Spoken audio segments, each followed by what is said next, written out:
I'm Natalia Bonner. Welcome back to the 9 Patchalong 4.0. This is block number 7. Okay, I love this block.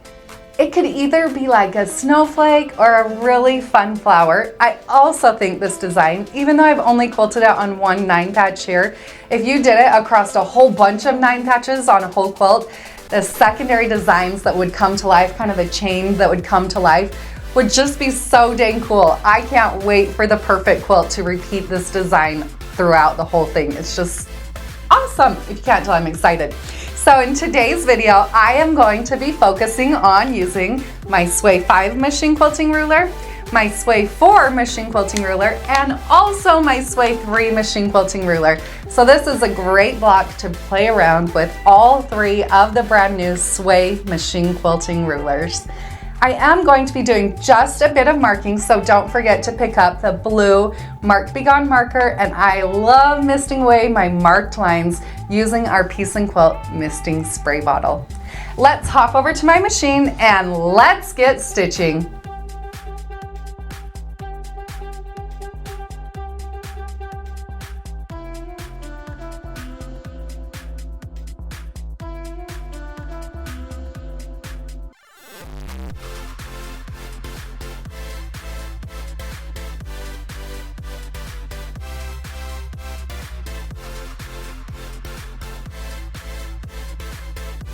I'm going to start out block number 7 by using my blue Mark Be Gone marker and the Sway 5 machine quilting ruler.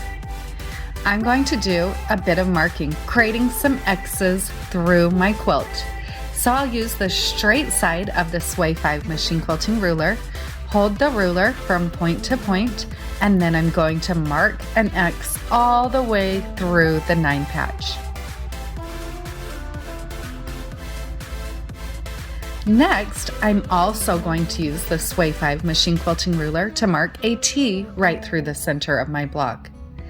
I am using the markings on the Sway 5 machine quilting ruler and lining them up with the outside of the block. So through the circle end, I'm lining that straight line up on the outside of the block and then intersecting the center. That's how I know I'm right in the center of my block.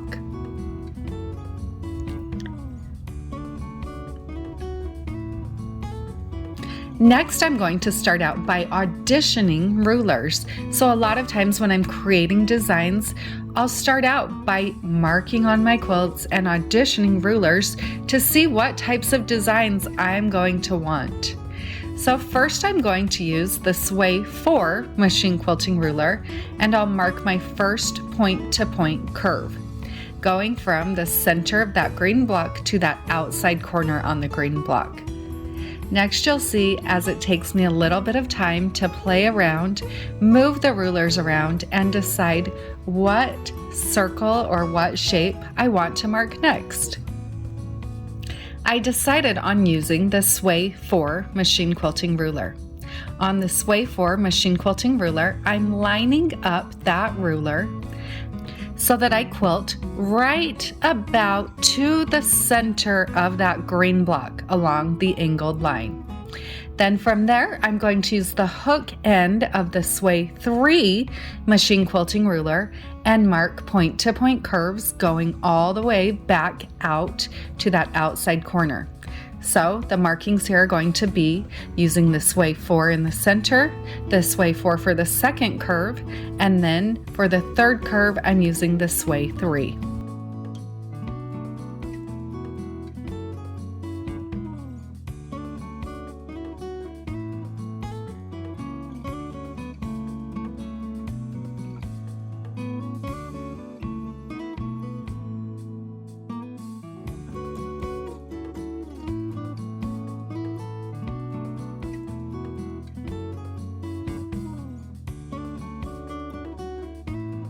Now moving on to the T. So these are the lines that go through the center of the block.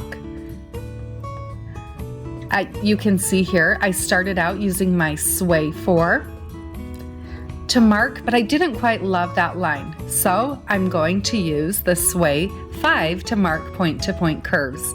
Now you'll notice that I will also mark on my quilt and give myself reference numbers.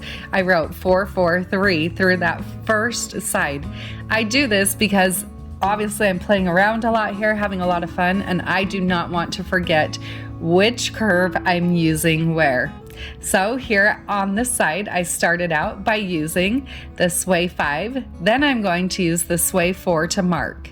I'm going to mark along that line to the point that is 1 inch away from the side of my block. Then I'm also going to mark a space that is 1 inch from the center along the spine, so along the outside of the block.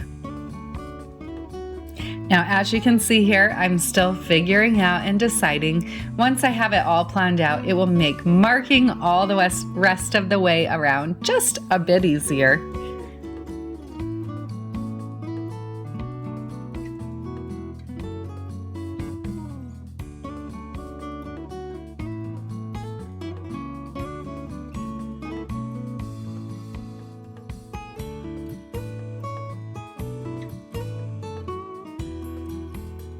So now that I have a plan, you can see that along the straight sides, I'm going to use the blue Mark Be Gone marker and mark an increment that's 1 inch in from the outside of the block. Then I'm also going to mark those increments along the outside edge along the ditch that are 1 inch away from the center line. Next, I'm also going to measure and mark that increment on the remaining 3 corners. That increment will be 2 inches in from the corner. So grab your companion design workbook, draw some notes, make some markings, and remember those numbers. So you could go through and mark out all of those point-to-point curves. I've marked out my first 2, which will just be repeated along the diagonal lines and the straight lines. Because I marked those first 2, now I'm just going to go right into my machine quilting. So starting in my corner, I'm going to start with the sway 3 machine quilting ruler, stitch my first point-to-point curve line, then I'll switch to the sway 4, stitch my second line, and then my third line again with the sway 4. So I've traveled right into the center. Then at that point, I'm going to go into one of the straight T lines. I'll start with my sway 5 machine quilting ruler and stitch my first curve. My second curve will be with the sway 4, and then my third line will be out to that marked point, so that 1 inch marking, using the sway 3 machine quilting ruler. So you see, as I stitched that curve, I stitched to the outside, traveled down my ditch, and then stitched back to that point. Now at that point, I'm going to travel right back to the center of this motif. So using the same ruler pattern as I used on my way out, I'll stitch my way back in. Something else to notice as I do stitch out this design, how I make my concave curves and then my convex curves and then back to concave. So I want to alternate my lines. I've found that by stitching in that alternating kind of over under, making the stitches weave over the top of themselves, that my points end up a little bit more crisp rather than trying to stitch all the top side and then all of the bottom side. So now moving on to the next T side of this motif, I start with the sway 5, stitch my first point-to-point curve, then I'll switch to the sway 4 machine quilting ruler, stitching my second curve, and then again back to the sway 3 machine quilting ruler. Now always remember, with the sway machine quilting rulers, you'll mark with the hook end of the ruler and quilt with the circle end and the concave side. I have designed these rulers so that you can mark and quilt using the same ruler on the same line. Just make sure you're using the right side of the ruler. So I'm going to let you watch for just a few minutes as I repeat the same process, working my way all the way around this 9 patch block.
I love how block 7 turned out. Such a fun block. And I hope you enjoyed seeing my process of how I plan out and design these blocks. I really start out with rulers, start playing, marking, and the designs really come to life from there. Block number 7 was awesome, but I can't wait to move on to block number 8.